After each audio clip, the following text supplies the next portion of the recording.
Hello friends, I am Saba Shaikh from Wisdom Master. कैसे हैं आप सभी? उम्मीद है आप लोग अच्छे होंगे और अपनी स्टडी को अच्छे से कर रहे होंगे। दोस्तों, आज की जो क्लास है वो हिंदी साहित्य की है और यहाँ पे बहुत ही कर सकते हैं।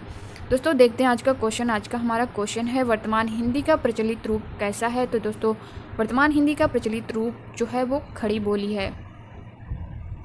अगला क्वेश्चन हमारा है, जिन ध्वनियों के संयोग से शब्दों का निर्माण होता है उन्हें क्या कहते हैं? उन्हें वर्ड कहते हैं।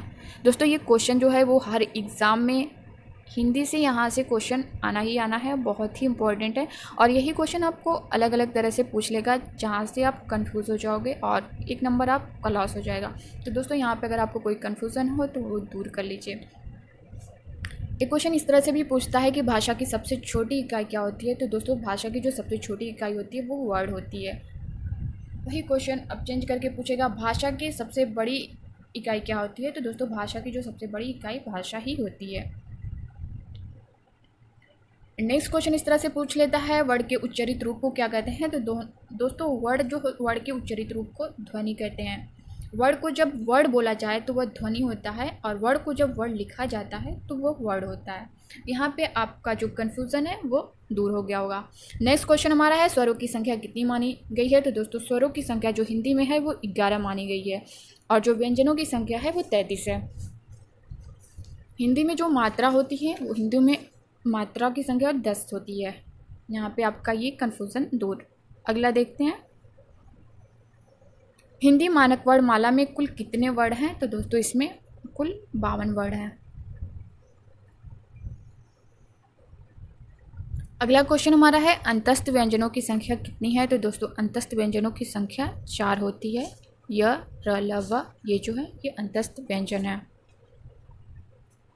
अगला क्वेश्चन देखते हैं, हिंदी वर्णमाला को कितने भागों में विभक्त किया गया है? तो दोस्तों, हिंदी वर्णमाला को 2 भागों में विभक्त किया गया है। पहला स्वर है और दूसरा व्यंजन। नेक्स्ट क्वेश्चन देखते हैं, हिंदी वर्णमाला में अस्पर्श व्यंजनों की संख्या कितनी है? तो दोस्तों, हिंदी वर्णमाला में अस्पर्श व्यंजनों की संख्या 25 है।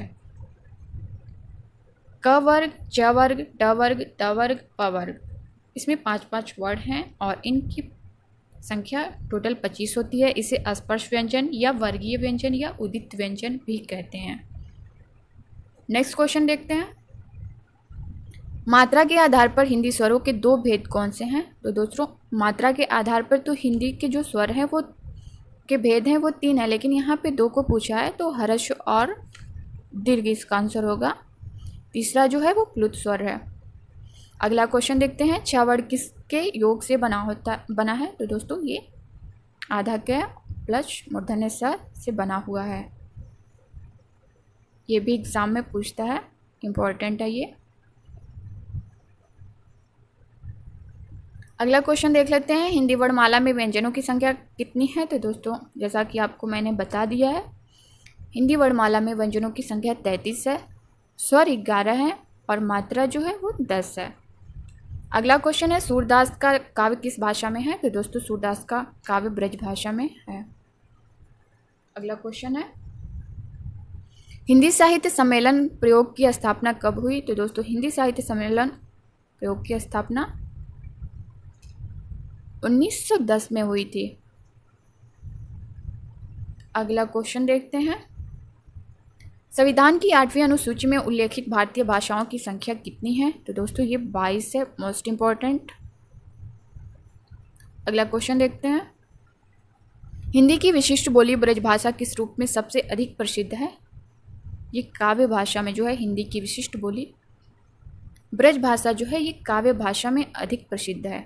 अगला क्वेश्चन देखते हैं, देवनागरी लिपि किस लिपि का विकसित रूप है? तो दोस्तों, ये देवनागरी लिपि जो है वो ब्रह्म लिपि का विकसित रूप है।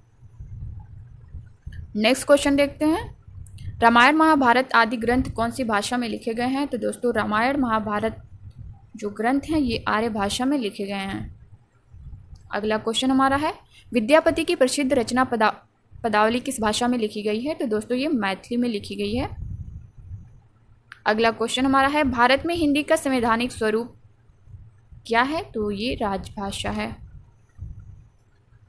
अगला क्वेश्चन है, जाटू किस बोली का उपनाम है? तो दोस्तों, जाटू जो है वो बांगरू बोली का उपनाम है। नेक्स्ट क्वेश्चन देखते हैं,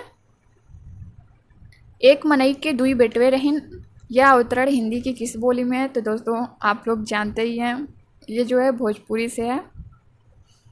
एक मनई के दुई बेटवे रहन। आप लोग तो जानते ही होंगे इसे। नेक्स्ट क्वेश्चन हमारा है, हिंदी का पहला नाटक है?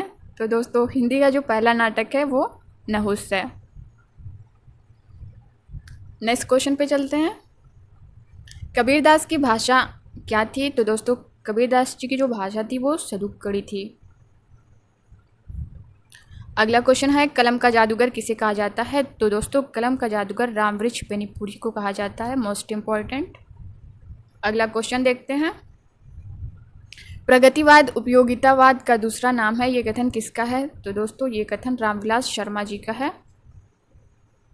प्रगतिवाद उपयोगितावाद का दूसरा नाम, ये कथन जो है रामविलास शर्मा जी का है। अगला क्वेश्चन है, रामचरितमानस में कुल कितने कांड हैं? तो दोस्तों रामचरितमानस में कुल 7 कांड हैं। अगला क्वेश्चन देखते हैं, हिंदी साहित्य के इतिहास के रचयिता कौन है? तो दोस्तों हिंदी साहित्य के इतिहास के रचयिता आचार्य रामचंद्र शुक्ल जी हैं। अगला क्वेश्चन है, गीत गोविंद किस भाषा में है? तो दोस्तों गीत गोविंद जो है वो संस्कृत भाषा में है। नेक्स्ट क्वेश्चन है, लोकनायक किसको कहा जाता है? तो दोस्तों लोकनायक जो है वो तुलसीदास जी को कहा जाता है। अगला क्वेश्चन है, इंद्रापति किसे कहा जाता है? दोस्तों विष्णु जी को इंद्रापति कहा जाता है। देखते हैं आज का जो लास्ट क्वेश्चन हमारा है, पंचतंत्र क्या है? तो दोस्तों पंचतंत्र जो है ये कहानी संग्रह है। दोस्तों ये थे आज के टॉप 30 क्वेश्चन जो कि वर्णमाला और हिंदी साहित्य से मिक्स क्वेश्चन थे और बहुत ही इंपॉर्टेंट क्वेश्चन थे। आई होप कि आप लोग को समझ आए होंगे और आप लोग ने नोट कर लिया होगा। एग्ज़ाम टाइम के में आपको रिवीजन करने में कोई प्रॉब्लम नहीं होगी अगर आप कहीं नोट किए रहेंगे।